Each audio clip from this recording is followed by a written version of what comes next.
Thank you for your patience, and a huge thank you to Invest Qatar for convening this group and for hosting us.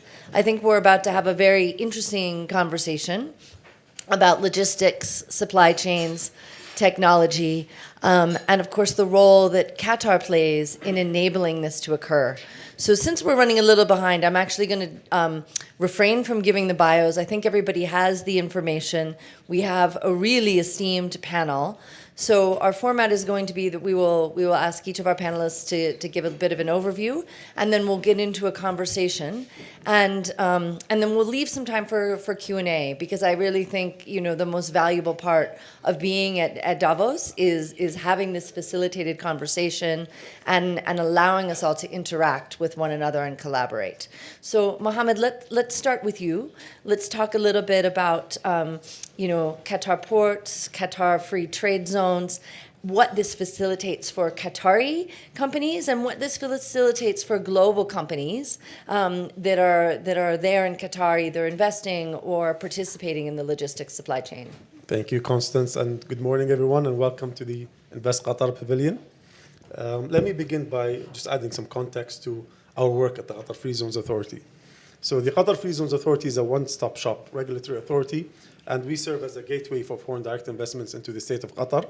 We work in close collaboration with our investors, really to develop tailored regulations for them to seamlessly connect to their global operations.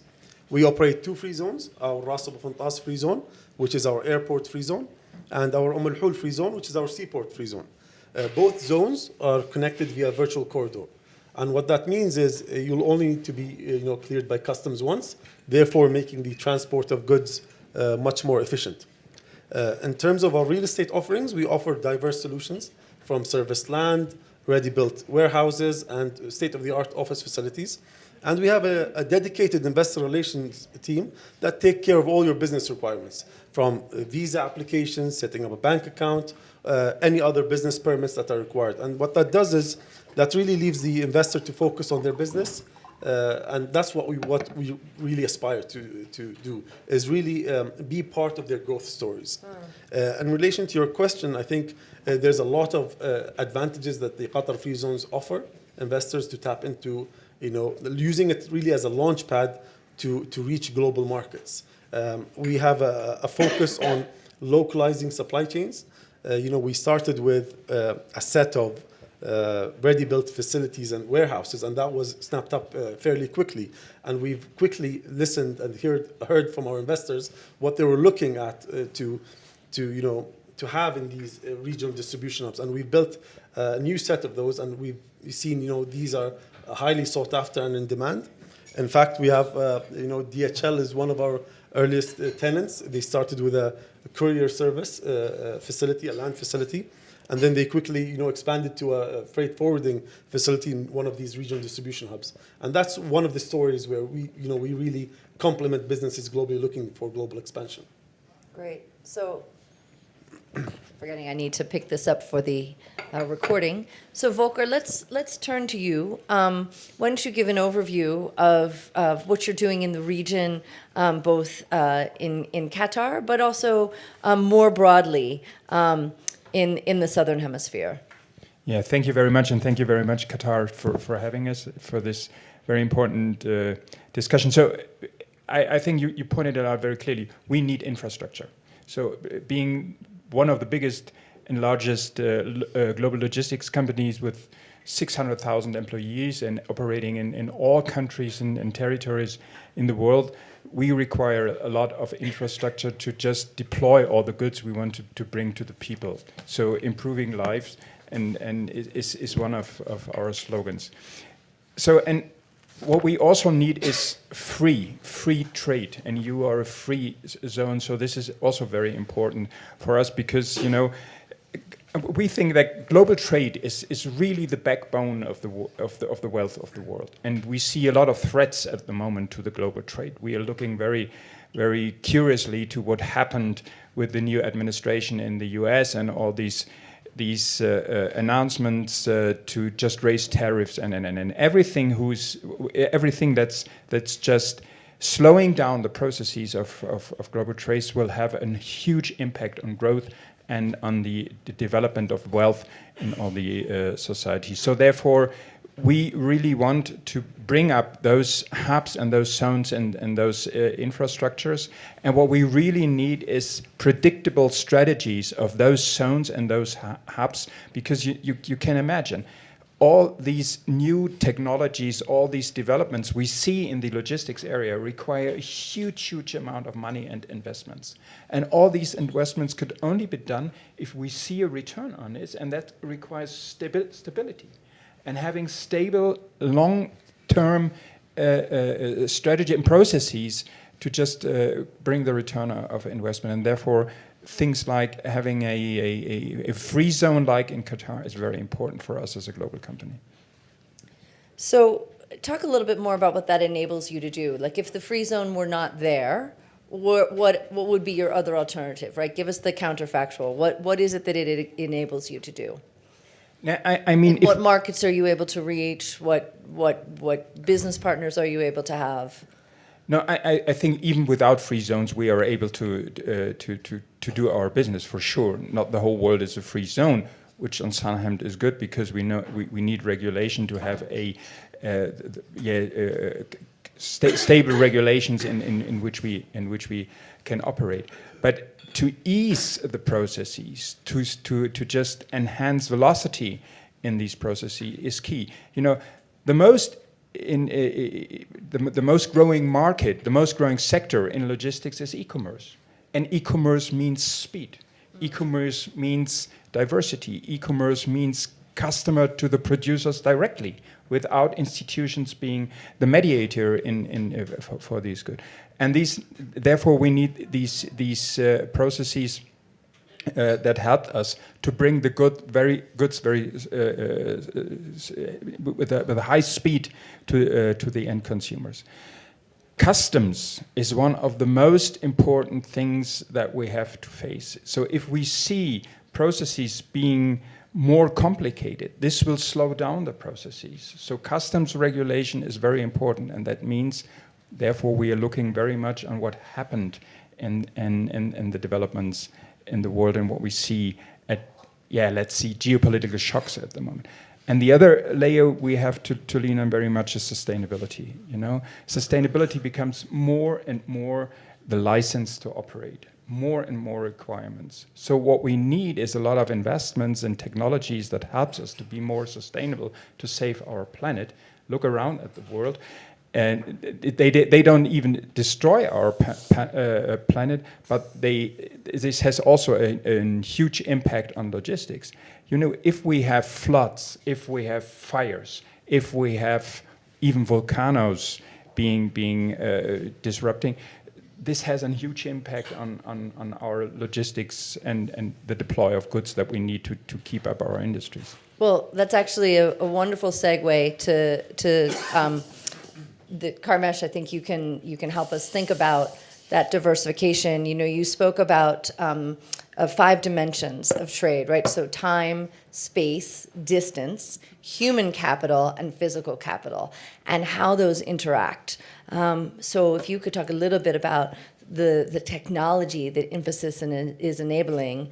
And one of the most fascinating things that was uncovered in our pre-call was that you know, the economies of scale that have constrained us all were limited to a particular place.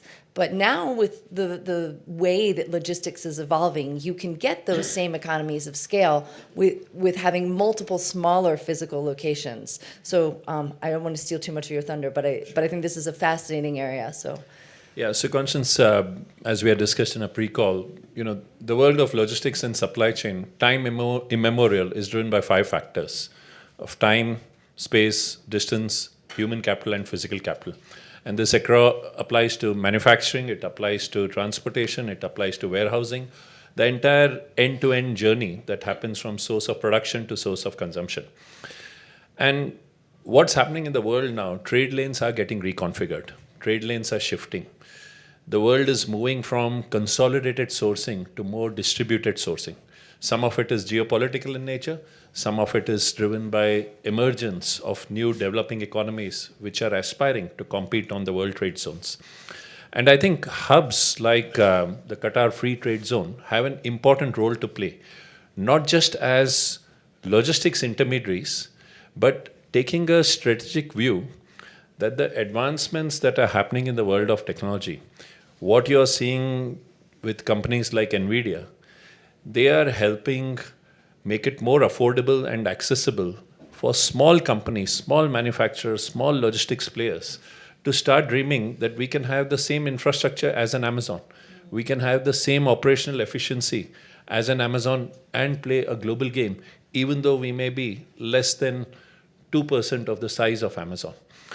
And this is where Qatar Trade Zone comes in, not just to facilitate the east to west trade or the north to south trade, but to look at creating a platform where embedded finance is available for these small players, where efficient break bulk is available, where the intersection of computer vision technologies with the physical operation of break bulk allows supply chains to look at in transit as part of their warehousing and reduce the investments in warehousing. And that will make these supply chains more efficient.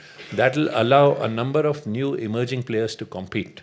Today, if you look at the history of Amazon, Amazon dominated North America, then came to Europe, started dominating Europe. But when Amazon went into Asia, they realized that there are more innovative business models that are coming up in Asia, which they have to catch up with. And I think free trade zones can play a very important role, because zones like Qatar are at the intersection of trade that flows from Asia to Europe and North America, or from Africa to Asia, or Africa to Europe and North America. And the future would be small is beautiful. We've lived in eras where big was beautiful, but the future small is beautiful. And when small is beautiful, embedded logistics, embedded finance are the ways to go. And I think Qatar Free Trade Zone will play a very strategic role in years to come in enabling that. So, Volker, we talked a little bit about regulation.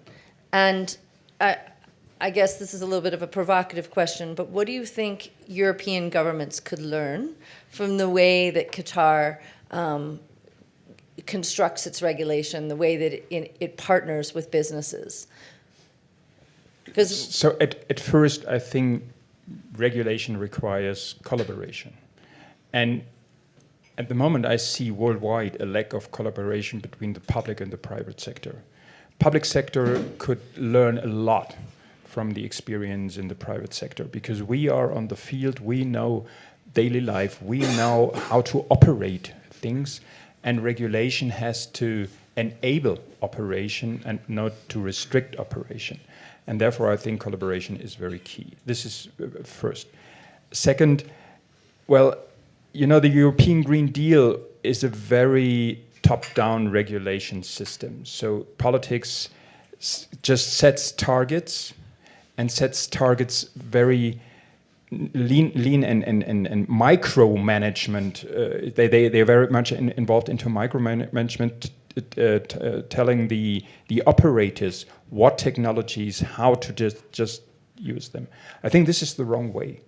Politics should just set targets, but lean more on the experience of the private sector to just reach these targets. We know better what technologies are efficient. And if they are not efficient, they will go out of the market because they are not profitable anymore. And therefore, the allocation the US tries with the IRA was the better way. And we see the booster that they did to sustainable technologies, much more than we see in Europe. And therefore, at the moment, we see that there is a reform and a review of all the regulation in the EU, which is good, to just get closer to the development, worldwide developments at the moment. So therefore, collaboration, leaning more on the experience of the private sector, not just let them do whatever they want, but to collaborate and to just collaborate not only in setting positions and targets, but to do it in the daily work,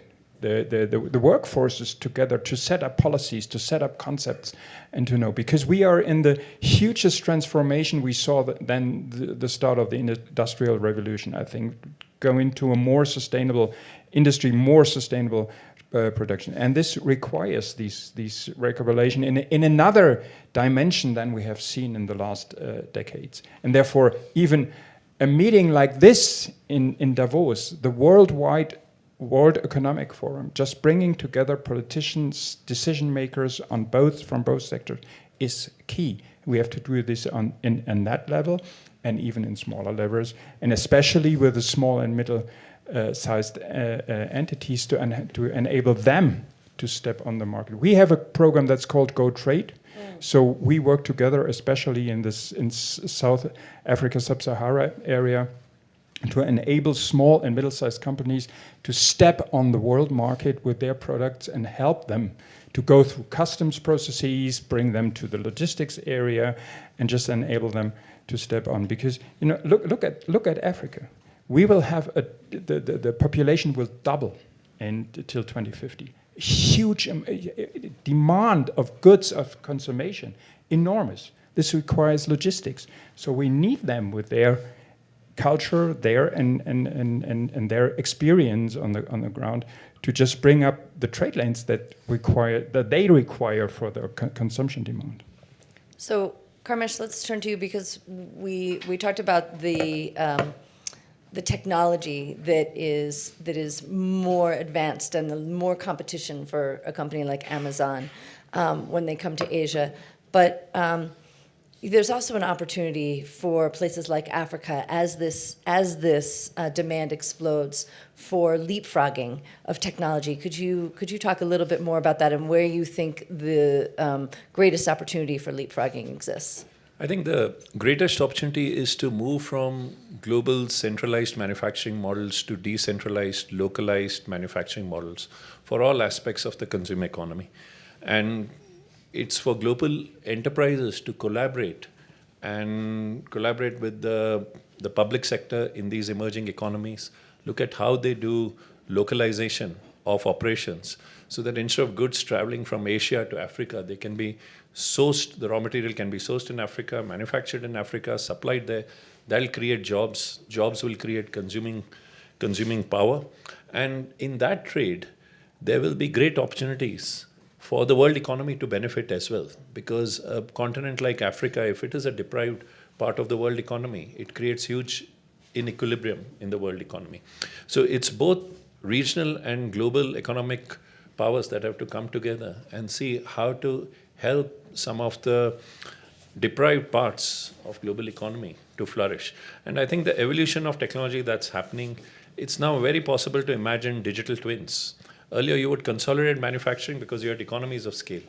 But now you can do distributed manufacturing and you can have the same economies of scale, because the application of human capital, physical capital, along with the capital expenditure that's required in plant and machinery, can be managed with much better economics in distributed form factors. And that's where I think free trade zones play a very important role. They can provide the marketplace platform from where global supply chains can start looking at how do I localize while scaling my market in this region. So, Mohammed, I mean, Qatar is obviously a regional hub, but it can help companies expand into Africa. So if you could talk a little bit more about what you think are the existing trade routes into Africa from Qatar and where you think the most growth is. Where, if we were to look forward 5 or 10 years, how do you think those trade routes might change, and how is Qatar going to enable companies to access these markets? I think us in Qatar, and specifically in the Qatar Free Zones, we have a strategy of being well connected and reliable. We are part of the government family, so we're not a private free zone. So we work in close collaboration with most of our stakeholders, and a key stakeholder for us is Qatar Airways, for example. And Qatar Airways has been continuously expanding its destinations into African cities, creating these new trade routes.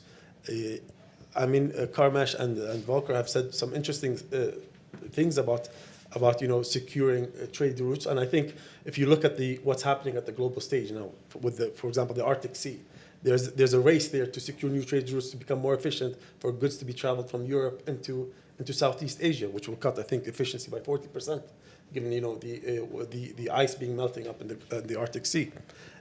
we play a critical role in the region. So in the crossroads between East and West, I think companies that are looking to expand into Africa, Qatar is a reliable partner. So we have a strategy of being reliable and connected. We have done that by, committing huge amounts of investments into Africa in infrastructure projects and airlines.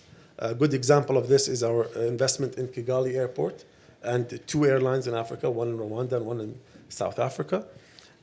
And therefore, really for businesses that are looking to expand into Africa, using Qatar as a launchpad is really exciting for them, rather than being based out of Africa and having these intertrade links within the Pan-African continent. Look at Qatar on how to look at Africa and expanding there, and I think that is key for us, and we're continuing to do more in terms of being reliable, being well connected into the African region. And especially because there's a growing young population there. And if you look at the global south, it is the fastest growing, population, I would say, in the African continent. Yeah, worldwide. So it's very exciting for us. So you mentioned Kigali. Any other geographies? I mean, for example, I think, people focus on Nigeria, obviously a large population, growing middle class, but I think there's other countries, perhaps like Ghana and some others. So anything, and this is open to all of you. Where do you think the next 5 years has the most promise in Africa? And we can just go down the line. I think as I said, the whole continent is exciting for us, and Qatar Airways flies into most of these cities, but our investments heavily went through Rwanda to start, but we're definitely looking at other cities in Africa and other countries on how to expand our footprint there to really secure those trade routes.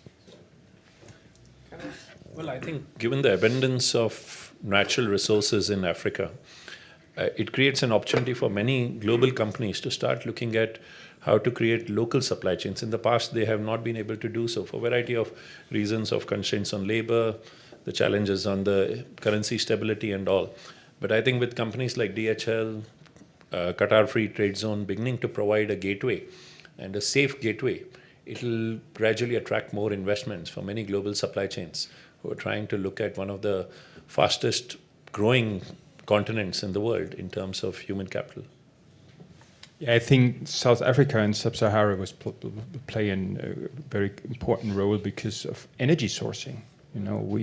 The energy hunger in the world is this big, and we need more renewable energies. And this is the area of the world where we'll see even to the conversion from electrons to molecules, to green molecules. So, and this is what we require a lot. But let me just highlight what Karmesh says. The diversification of production requires more and more trade lanes.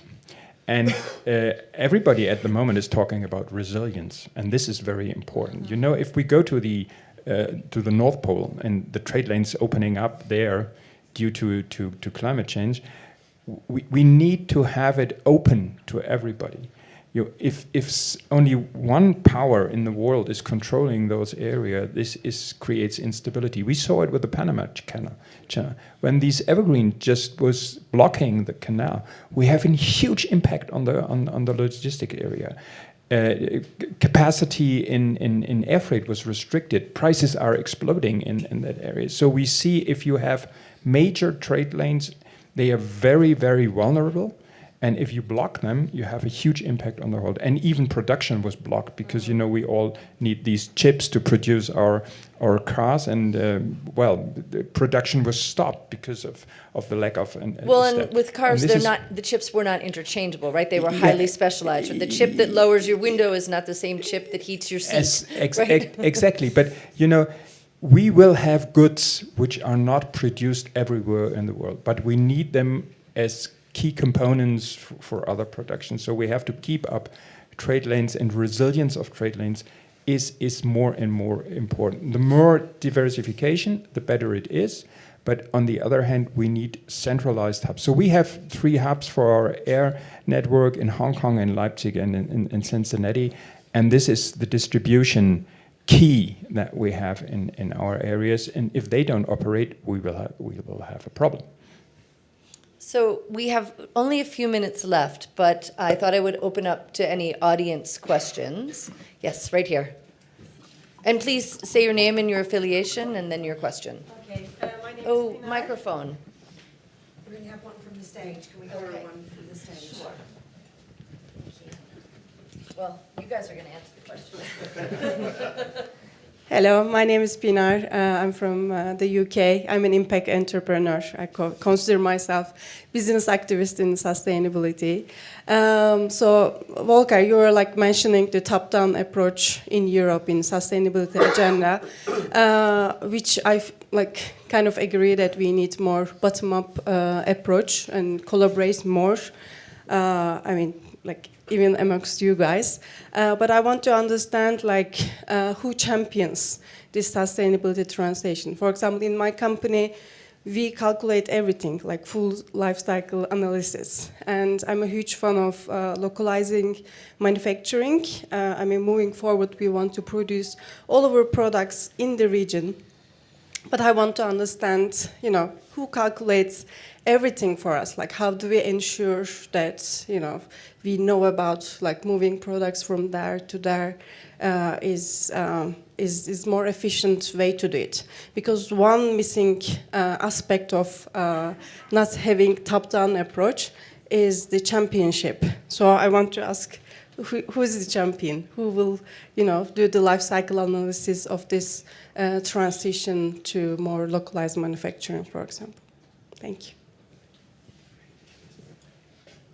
I mean, maybe I can start, but I think, as Volker said earlier, it's through collaboration. Who really does the studies? Maybe, you know, I don't know, third-party consultants, but I think everybody has a role to play. You said you're focused on localizing, you know, manufacturing. I think supply chain disruptions, 80% of it are because of, you know, manufacturing issues and not transport. I think 20% accounts for transport issues. So you're right. I think we're focused on localizing manufacturing, and it could help. But it's a collaboration between government authorities, service providers, and maybe, you know, AI analytic consultants that could really identify. I don't know if that answers your question, but identifies really the areas to improve and to improve that. That's my take on it. But. Yeah, I agree with Mohammed, and I would just add to it that there's no single champion. It's at the intersection of the consumers, the regulators, the enterprises. If consumers start demanding that on the package, just like I look at the active ingredients and the calorific value and all of those items, I also want to look at the carbon footprint of what I'm consuming. And if they start demanding that, brands would be required to start publishing that. And if brands are required to publish that, they will start tracing it back. And if regulators say that if your brand, whatever produce it is, whether it's cereals or it's packaged food or it's fresh produce, if that has to get published with data on the carbon footprint, and that is auditable just like the financials are auditable at the end of the quarter, it just brings more and more responsibility in the collective ecosystem. And the collective ecosystem needs collaboration, and it needs the righteous methods to drive collaboration, not some high-hand trade policies which isolate some parts of the world economy from others. I also think transparency is the champion. So we have to just show what are the footprints are. And what I see is there is only one, I think, accepted institution in the world. This is the Science-Based Target Initiative at the moment, where everybody, especially the European regulation, is leaning on. So we are certified by Sustainable Science-Based Target Initiative. We have to show, and more the requirements coming out of regulation to have a kind of report at the end of the year, especially for the big companies, are key for this transparency. Sometimes bureaucracy is too much. This is not everything is necessary to be reported, but the key components are really key in that area. And we need, I think, powerful investors who are able to invest in these new technologies. So we have a very, very high target. So we want to have 30% of our fuel consumption in aviation being just substituted by sustainable aviation fuel. We want to have 60% of our fleet, which is more than 100,000 vehicles in the world, being electrified. This requires a lot of what I said, investments, and therefore we need, I think, we need a regulation which enables us to bring that and to have the returns on this investment. More and more big companies are requiring sustainable logistics, and therefore just in our new strategy, we just embedded sustainable logistics as one of our bottom lines in this. So, and hopefully this will remain and not being attacked by political developments in the world. So thank you very much to our panelists. I'm glad we were able to get in one question. So just to wrap it up, I think the big takeaways here are that by locating in Qatar, you're able to access a really important region in Africa, that through technology we're able to have what's called digital twinning, which makes the